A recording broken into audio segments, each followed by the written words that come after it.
Hi friends, कसे आहात तुम्ही सर्व आणि कसा चालू आहे अभ्यास?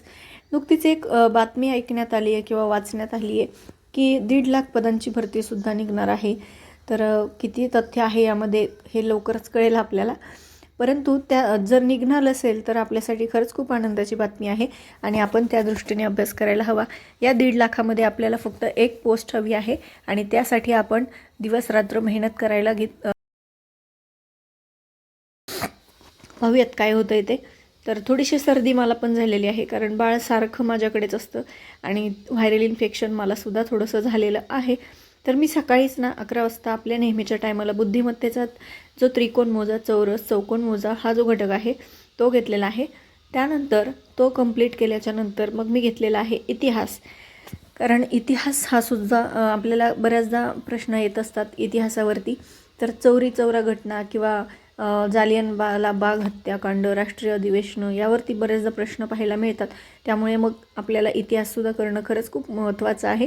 तर सकाळी मी सुद्धा व्हिडिओ ऐकलेले होते, परंतु म्हटलं आता व्हिडिओ ऐकलेले आहेत तर पुन्हा एकदा रिव्हिजन मारूयात, म्हणजे आपलं व्यवस्थित लक्षात राहून जाईल. तर बाळसुद्धा मध्ये मध्ये उठत होतं, त्यालाही झोका देता देता माझं काम चाललेलं होतं.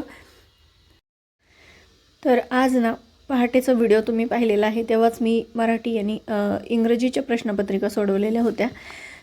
त्यानंतर मग स्वयंपाक वगैरे करताना मी इतिहासाचे जे आहेत व्हिडिओज ते ऐकलेले आहेत. तर त्या सरांचं एवढं लेक्चर ऐकून मी भारावून गेले ना, कारण की जालियनवाला बाग हत्याकांड आणि लाहोरचं जे अधिवेशन आहे ते सरांनी एवढं खतरनाक शिकवलं आहे. म्हणजे आपल्याला पुस्तकांमध्ये एवढं ज्ञान मिळत नाही, कारण पुस्तकं लिहित असताना लेखकालासुद्धा काही मर्यादा असतात, त्यांना सर्व डीपमध्ये लिहिता येत नाही. पण ह्या सरांनी एवढं डीपमध्ये शिकवलं ना की अक्षरशः डोळ्यातून पाणी आलं ते ऐकत असताना. त्यानंतर मग आता इव्हिनिंग टाईमला मी काय केलेलं आहे, आपला ICDSचा टेक्निकल जो घटक आहे त्याचे प्रश्न वाचायला घेतलेले आहेत. बाळाला बघता बघता, त्याला नादी लावता लावता ते वाचत होते आणि संगणकाचे सुद्धा मी प्रश्न आरवी आल्याच्यानंतर तो तिच्याबरोबर खेळायला गेला आणि त्या वेळेमध्ये मग मी संगणकाचे वन लाईनर जे आहेत ते वाचलेले आहेत, पाहू शकताय तुम्ही. तर असं माझं एकंदरीत अभ्यासाचं चालू आहे. तर याची तब्येत जराशी ठीक नाही आहे, त्यामुळे एवढंही काटेकोरपणे माझं टाईमटेबल फॉलो होत नाही आहे. परंतु माझा प्रयत्न आहे की अभ्यास आपला अजिबात बंद पडणार नाही, थोडं ना थोडं काहीतरी चालू असेलच या पद्धतीने. तर पाहू शकताय त्याला TV सुद्धा पाहत आहे आणि माझ्या साईडला येऊन बसला आहे.